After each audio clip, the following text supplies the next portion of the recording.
Long ago, in a very olden time, there lived a powerful king. Some of his ideas were progressive, but others caused people to suffer. One of the king's ideas was a public arena as an agent of poetic justice. Crime was punished or innocence was decided by the result of chance. When a person was accused of a crime, his future would be judged in the public arena. All the people would gather in this building. The king sat high up on his ceremonial chair. He gave a sign.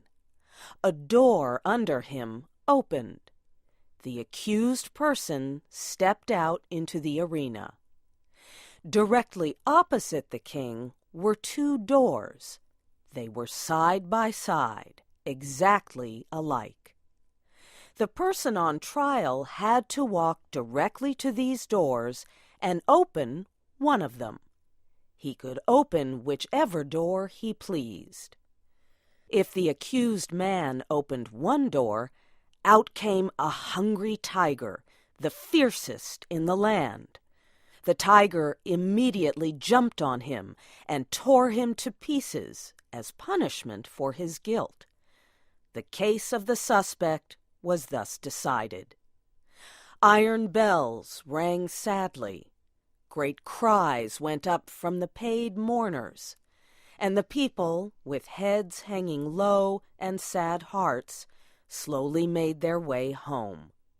They mourned greatly that one so young and fair, or so old and respected, should have died this way. But if the accused opened the other door, there came forth from it a woman, chosen especially for the person.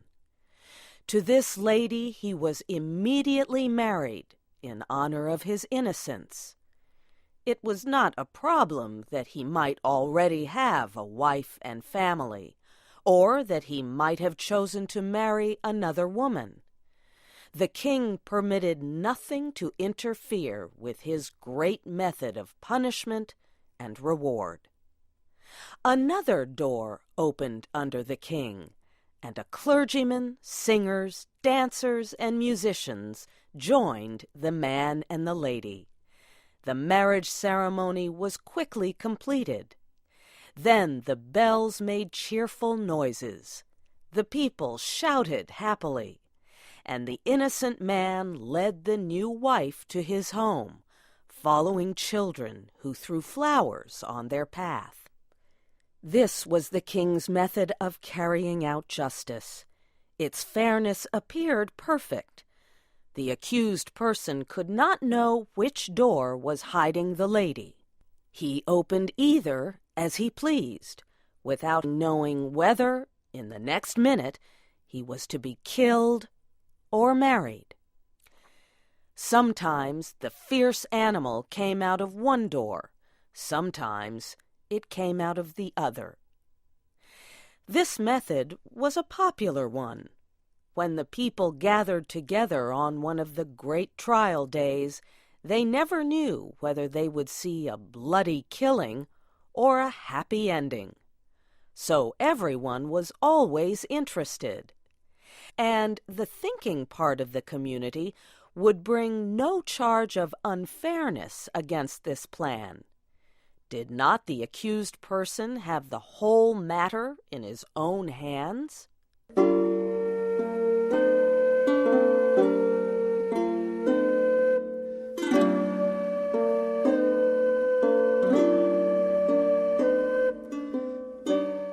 The king had a beautiful daughter, who was like him in many ways. He loved her above all humanity.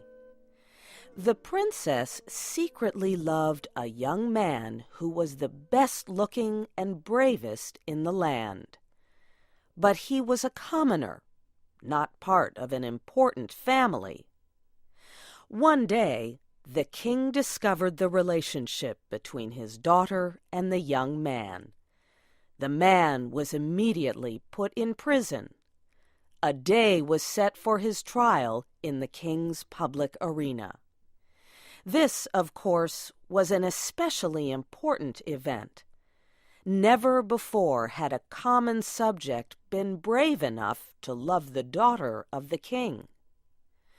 The king knew that the young man would be punished, even if he opened the right door, and the king would take pleasure in watching the series of events which would judge whether or not the man had done wrong in loving the princess.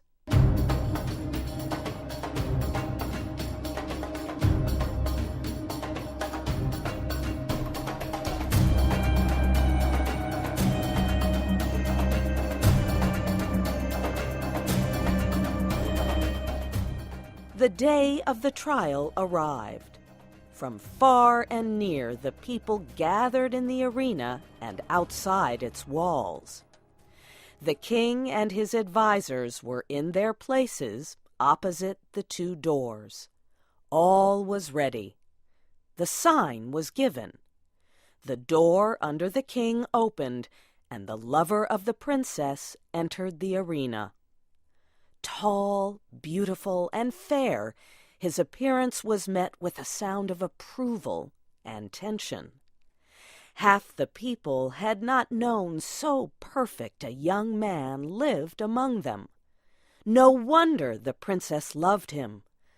What a terrible thing for him to be there. As the young man entered the public arena, he turned to bend to the king. But he did not at all think of the great ruler. The young man's eyes instead were fixed on the princess, who sat to the right of her father. From the day it was decided that the sentence of her lover should be decided in the arena, she had thought of nothing but this event. The princess had more power, influence, and force of character than anyone who had ever before been interested in such a case. She had done what no other person had done. She had possessed herself of the secret of the doors. She knew behind which door stood the tiger and behind which waited the lady. Gold and the power of a woman's will had brought the secret to the princess. She also knew who the lady was. The lady was one of the loveliest in the kingdom. Now and then the princess had seen her looking at and talking to the young man. The princess hated the woman behind that silent door. She hated her with all the intensity of the blood passed to her through long lines of cruel ancestors. Her lover turned to look at the princess. His eye met hers as she sat there, paler and whiter than anyone in the large ocean of tense faces around her. He saw that she knew behind which door waited the tiger and behind which stood the lady. He had expected her to know it. The only hope for the young man was based on the success of the princess in discovering this mystery. When he looked at her, he saw that she had been successful, as he knew she would succeed. Then his quick and tense look asked the question, "Which?" It was as clear to her as if he shouted it from where he stood.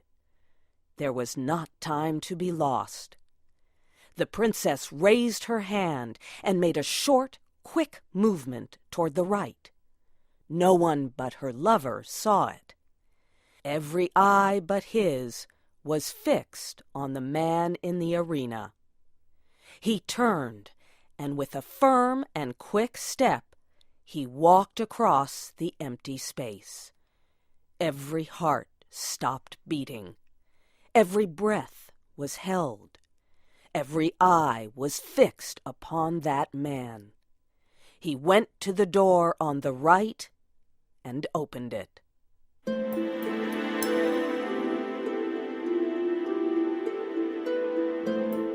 Now, the point of the story is this. Did the tiger come out of that door, or did the lady? The more we think about this question, the harder it is to answer. It involves a study of the human heart. Think of it not as if the decision of the question depended upon yourself, but as if it depended upon that hot-blooded princess, her soul at a white heat under the fires of sadness and jealousy. She had lost him, but who should have him?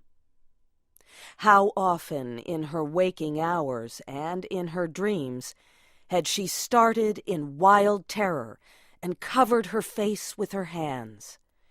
She thought of her lover opening the door on the other side of which waited the sharp teeth of the tiger. But how much oftener had she seen him open the other door?